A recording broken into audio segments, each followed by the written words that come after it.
Hello, everyone. My name is Karen Bellows, and this is the Friday edition of Money Talks. Today, we're going to talk about lottery winners. Specifically, why some lottery winners end up worse off when they win the lottery than they were before. So today, we invited a psychologist on the show to help us explore this puzzling phenomenon. Dr. North has worked with many lottery winners and has published research on the subject. Dr. North, welcome. Thank you, Karen.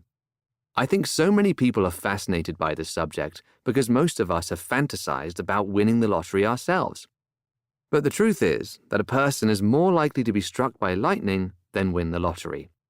Still, many people just can't resist spending that dollar for a chance at striking it rich because we associate wealth with well-being and happiness.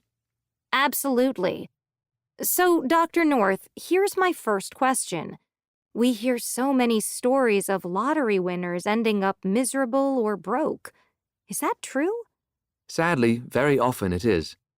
Research by the Endowment for Financial Education has determined that 70% of winners lose everything within a few years.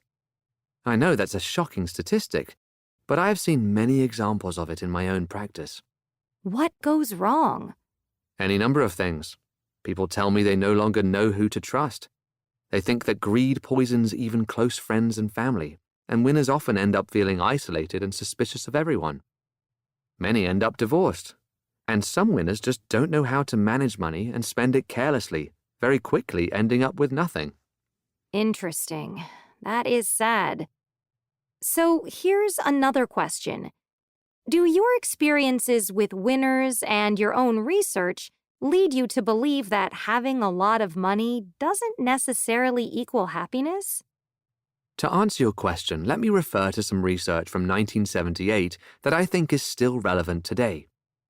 Researchers at Northwestern University and the University of Massachusetts looked at two groups of people to determine their levels of happiness: recent lottery winners and victims of terrible accidents. The accident victims were paralyzed in their legs, arms, or both, truly catastrophic injuries. The researchers asked both groups to rate the amount of happiness and fulfillment they got from everyday activities like eating breakfast, talking with a friend, or receiving a compliment. The results were quite stunning. The accident victims reported more happiness than the lottery winners. Really? I find that hard to believe. So did I initially. But people quickly get used to things. What makes them happy today may not last very long. They can become dissatisfied and want more.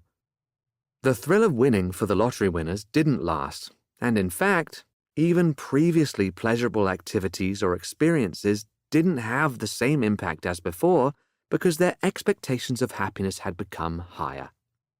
The accident victims, on the other hand, could find joy in even the smallest things. I think I get it. It's all about expectations. Perhaps the accident victims had very low expectations for how their lives would be after the accident, so any positive experiences felt big to them, while just the reverse was true for the lottery winners. That's exactly right. Fascinating. Well, we have to take a break now, but don't go away. We'll be right back with more from Dr. Philip North.